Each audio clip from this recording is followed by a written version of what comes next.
muatan luas diri sama dengan luasnya. Jadi kalau kita menginteraksi sama reaksi itu harus yang teringat, konsep yang diingat adalah harus setara dua-duanya.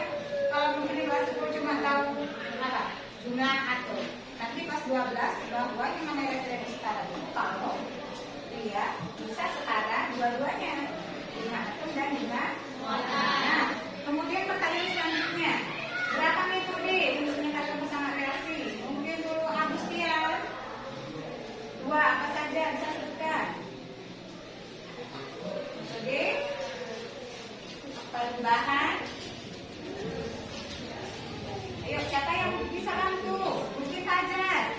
Yang pertama, metode PBO atau perubahan bilangan. Oke. Satu lagi. Metode setengah reaksi redoks. Oke, udah. Oke, balik lagi kampusnya. Tadi belum kasih. Yang pertama metode PBO. Ingat metode PBO ada berapa langkah? 5 atau 4? 4. Konsep apa yang harus kamu kuasai sebelum belajar PBO? Terus bisa menghitung nilai gitu. Nah, kemudian kita udah masuk lagi kemarin. Kita udah masuk ke metode setengah reaksi.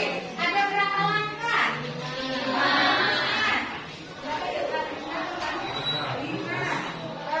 Tapi itu hanya terbatas pada suasana asal. Nah, lalu sekarang kita hari ini mau lanjut lagi. Nah, pertanyaan yang muncul adalah apa kira-kira? Apakah sama langkah-langkah gitu ya? Asam dengan berat. Nah, hari ini mas kita akan lanjut untuk membahasnya. Ya, Ibu. Nah, kemudian apa manfaat kita mempelajari penyataan reaksi? Oke, siapa coba yang tahu? Kenapa kita harus belajar penyataan reaksi? Atau kenapa reaksi itu disetarangkan? Apa manfaatnya coba? Ada yang mau masuk ke dalam? Desa barangkali? Kenapa kita belajar penyataan reaksi? Kenapa kira-kira? Supaya terjadi suatu reaksi yang kopi yang lengkap. Nah, ini satu lagi nanti setelah ini kita akan diperhadapkan pada soal-soal elektrokimia sesuai judul kita kan elektrokimia. Ini baru awalnya dengan mempelajari penyataan reaksi. Nanti waktu kita dapat soal-soal yang berkaitan dengan elektrokimia kita jadi mudah gitu. Nah, jadi itu nampaknya kenapa harus kita pelajari dulu di awal. Nah, selanjutnya Ibu mau tayangkan dulu sebentar. Ibu ingin ya semua melihat kemari. Nah, Ibu ingin ya, Ibu ingin kita melihat sedikit kandungan dari ayat Al-Quran yang ada kaitannya dengan materi kita.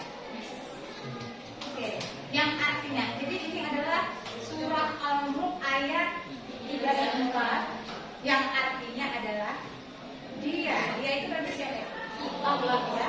Dialah Allah yang menciptakan 7 langit berlapis-lapis. Kamu tidak akan melihat pada ciptaan Tuhan yang Maha Pengasih ketidakseimbangan sedikit.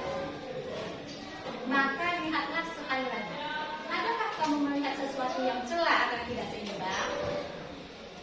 Kemudian ayat keempat artinya, kemudian lihatlah sekali lagi dan sekali lagi untuk mencari celah dalam ciptaan Allah. Niscaya pandanganmu akan kembali kepadamu dengan kecewa dan dalam keadaan letih karena tidak akan mampu menemukannya.